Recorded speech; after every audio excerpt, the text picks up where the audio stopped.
I'm Danny McKinley, and I am at Zia Comics in Las Cruces, New Mexico. And today, I'm going to teach you how to play Dungeon Roll, the dice game that plays 1+ players. That's right, you can play with as many people as you would like. We suggest around 4 players tends to be a good place, but it's a very quick game about flying through the dungeon, destroying monsters, and getting loot and experience. Player with the highest experience at the end of 3 delves wins the game. So let me show you how to play Dungeon Roll. So in Dungeon Roll, players start by choosing who is going to make the first delve. The player who's going to make the first delve forms their party by rolling all of the white dice. Just like this. They'll normally order them however they'd like to keep in mind. Now there are a few different faces that I'd like to show you on these dice. And let me change one. There we go. So we have our basic fighters. We have mages, clerics, and fighters. Those are our 3 basic. They are color-coded for a reason. We have gray, purple, and green.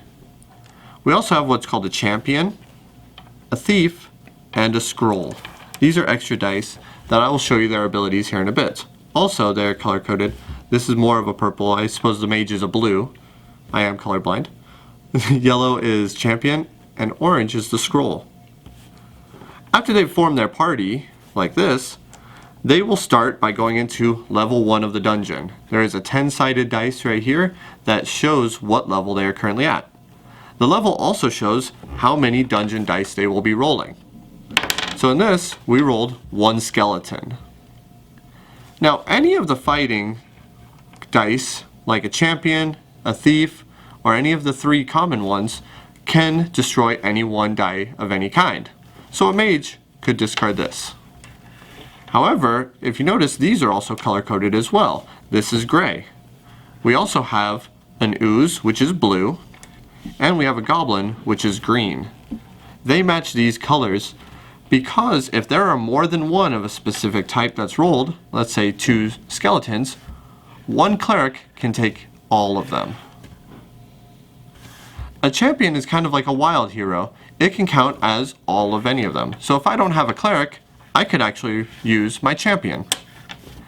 Whenever you use it to destroy some of the monsters, you will discard that hero die as well as all of the monster dice used for that round. In order to defeat that delve, you have to defeat all of the monster dice in there. However, it's not just monsters that are going to be rolled.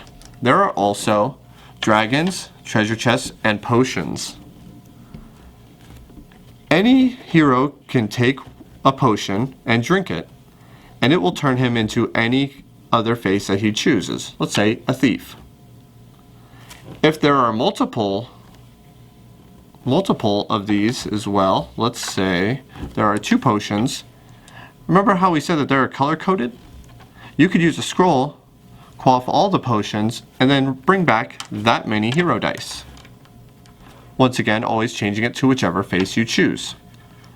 We also have treasure chests here. A treasure chest can also be taken by any hero, but since it's the same color as a thief, if there are more than 1 treasure, like this, the thief can do all of them. When you steal a treasure, you reach inside of the actual box that it comes in, and you'll pull out one of the tokens that will give you some extra abilities. Finally, there's the dragon face. If a dragon is rolled, the first one that's rolled gets set aside. Nothing happens. The second dragon that's rolled gets set aside and nothing happens. However, finally, if there is a third dragon that is rolled, or more, then the hero needs to spend 3 dice that are different to destroy the dragon. If they do so, they will automatically get 1 experience and 1 treasure, but they have to use their dice. Every time I go down 1 more dungeon level, I only have what dice I have remaining. So it's kind of a press your luck game. Should I use these dice to get the potion or the treasures, or should I just keep going further and further? If at any point I decide to leave, I will get experience points equal to the number level dungeon that I escape from. However, if let's say I only have a couple of dice and I roll the dragon or I roll too many monsters and I cannot defeat them, I leave the dungeon and I gain no experience. Finally, the only die that I have not talked about is the scroll. By using a scroll and discarding it, you can re-roll any number of dice except for the dragons that have already been set aside. That includes the hero dice as well as the monster dice. To see what comes up now. This case, I got 2 champions, a thief, I got a 3rd dragon, but now I have a potion and a slime. So that's it. Players play this over 3 delves each player. We normally take turns, one player rolling the dice for the hero dice at first and doing the delves, and another player rolling for the monster dice. Remember, each level adds more dice to them where the hero dice do not come back. Whoever has the most experience at the end of the game wins.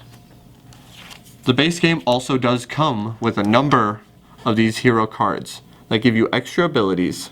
There's a basic side and a leveled up side. Right here, they always have a specialty that goes on continuously, and they have something where you can use their ability if you exhaust it, which is more powerful.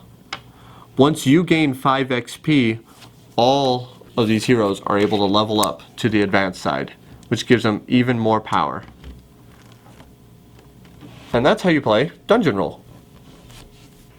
So as you can see, Dungeon Roll is a very fun game and interactive, where you're going to be delving through the dungeons. It only takes a few times to get used to it, but once you do, you'll have hours and hours of entertainment.